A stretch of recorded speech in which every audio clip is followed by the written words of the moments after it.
大家好，欢迎收看《行影不离》。在高耸崎岖的山壁之间，好似有一位美丽的新娘，秀发盘起，戴着头纱，双手轻轻放在身前，身上白色的婚纱随风舞动，美得令人惊叹，不由自主地目不转睛。原来这是一条普通的瀑布，在普通的山壁间，水流被不同的岩石阻挡，改变流向，最终鬼斧神工地形成了这样一位穿着白色婚纱的待嫁新娘。因而这条瀑布也被形象地称为新娘瀑布。其实全世界有太多美丽的瀑布，但大都以风景出众而引人注目，像新娘瀑布这样精美绝伦的自然景观还真的是少之又少啊。曾经咱们聊过世界上最奇特最迷人的罗马尼亚比格尔瀑布，有如优雅的公主裙，这已经足够形象了，没想到新娘瀑布会更加动人。尤其在枯水期，新娘瀑布完全变成了一身绿色的裙子，就好像是比格尔瀑布的升级版。不得不感叹，大自然简直是太神奇了。几乎没有人知道新娘瀑布到底存在了多长时间。新娘瀑布位于秘鲁卡哈马卡大区塞伦丁省苏可雷区的维加斯帕帕村附近。由于这里地处偏远的山区，交通也非常不便，所以新娘瀑布大约是在2017年才被游客们发现的。其实秘鲁对于所有游客来说都是一个充满奇迹的国家。之前咱们聊过2016年才被游客们发现的秘鲁的旅游秘境彩虹山。位于秘鲁库斯科的彩虹山是由彩色砂砾岩结合而成的天然美景。去往彩虹山不仅时间长，而且海拔还高，绝对可算得上是一段魔鬼旅程。相对来说，新娘瀑布虽然好走很多，但也算得上是比较偏远了。如果从卡哈马卡市出发，大概路程为80公里，一路上基本都是山路，大约需要2个小时左右。另外，从卡哈马卡市的纳莫拉小镇出发，全程只有65公里，不过也差不多需要2个小时的时间。还有一条另一个方向的路线是从塞伦丁市出发，全程只有45公里，如果道路通畅的话，1小时15分即可以到达。在到达新娘瀑布的山路上，基本上都是以小面包车或者越野车为主。目前似乎能直接将车开到新娘瀑布山前了。新娘瀑布由于地处偏僻，人烟稀少，因此附近的生态环境并没有被破坏，仍保留着最原始的自然风貌，这更让人感受到了大自然的鬼斧神工。曾经要来新娘瀑布，游客们必须在距离瀑布3.6公里远的维加斯帕帕村下车后步行1个多小时才能到达。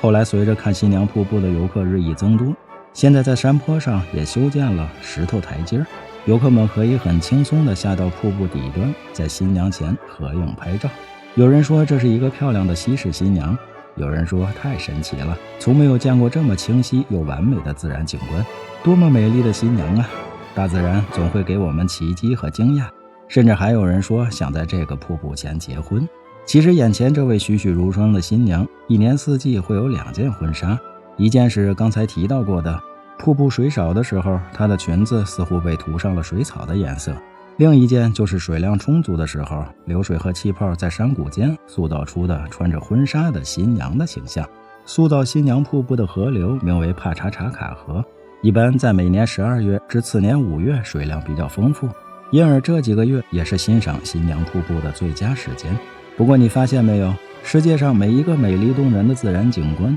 似乎都有一个浪漫和悲壮的传说。罗马尼亚比格尔瀑布是这样，现在看到的新娘瀑布也是这样，而且新娘瀑布的传说还有不同的版本。